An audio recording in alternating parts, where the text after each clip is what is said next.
so I just promised the Lord, I said, Lord, you just get me home, I'll make it right with you. So when it came time for me to come home, we got on the ship, and on the way home, well, it was real foggy, Brother Peter, and coming into Los Angeles, and the only thing was stuck in my mind that how this lighthouse was out there. It was guiding us to the shore. And finally, after so many hours, we came into the port in Los Angeles, and got there, and it just so good to feel, touch the old Mother Earth again, Didn't think I'd ever come back to it from after the war, but God spared my life.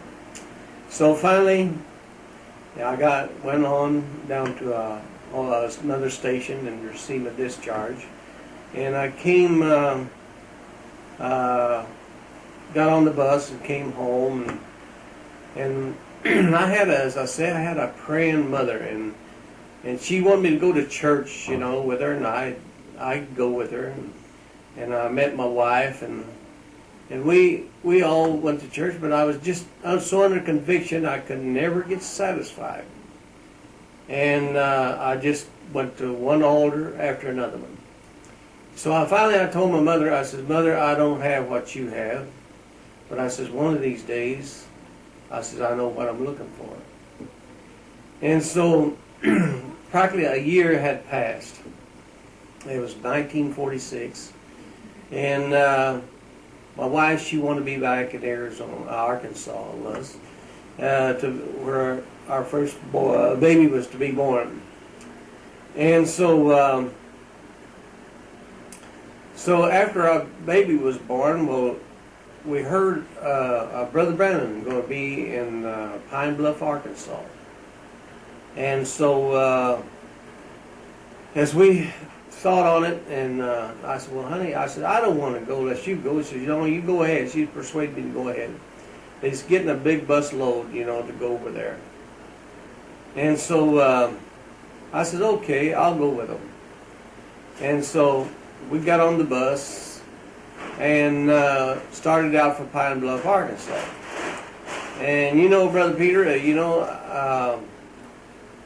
coming up to the meetings, people was coming in ambulance, and people was dropped them off on any way to get there in this church we were at.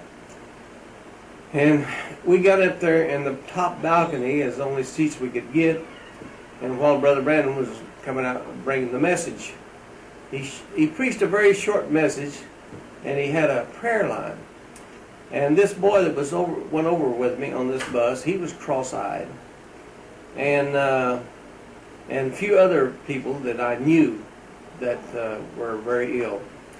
And so as I was watching Brother Branham pray, and blind eyes open and deaf ears unstopped, well, I couldn't get over that feeling. I wanted to shake that man's hand. And so I pressed my way down through the crowd, and I got to Brother Branham, and I said, Brother Branham, I'd love to shake your hand. So I got in and I shook his hand. It was just like if you touch a hot wire. I never felt anything like it.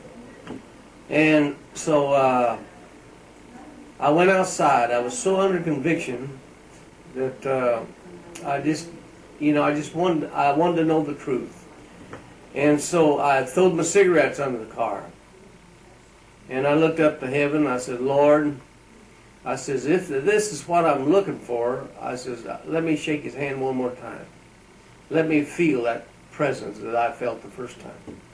So I went back in there. I pressed my way through the crowd again and shook Brother Branham's hand. And it's the same thing. I felt the same thing. I was satisfied. I didn't understand it, but I knew that what I was looking for, that I was happy.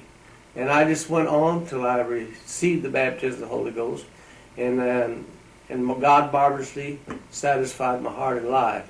Later down the years, Well, God revealed to me, what the first and second, third pull was. But anyway, after that, we went on back home.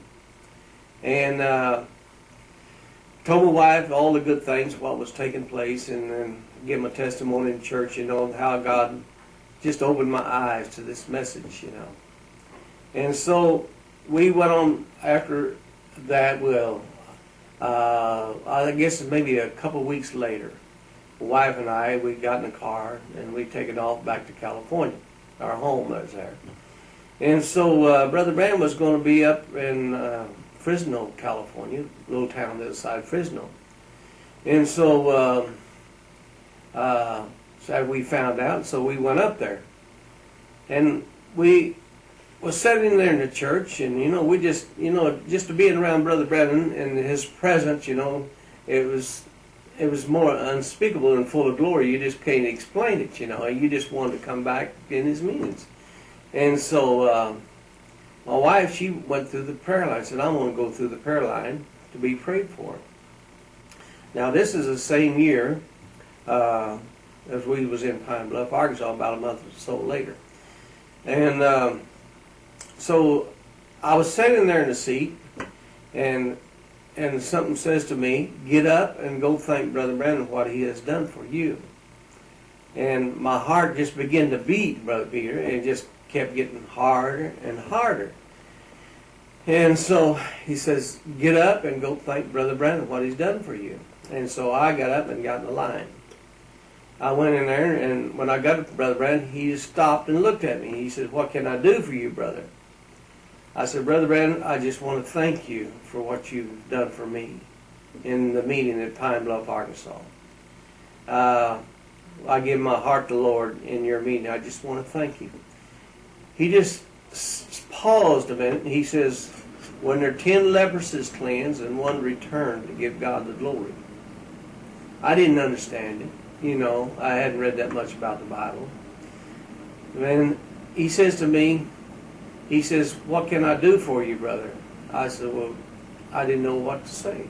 I paused a minute and I began to ask the Lord. I said, Lord, what shall I ask for, And something says to me, he said, ask Brother Branham to pray for you that you go all the way. And I said, Brother Branham, would you pray for me that I will go all the way?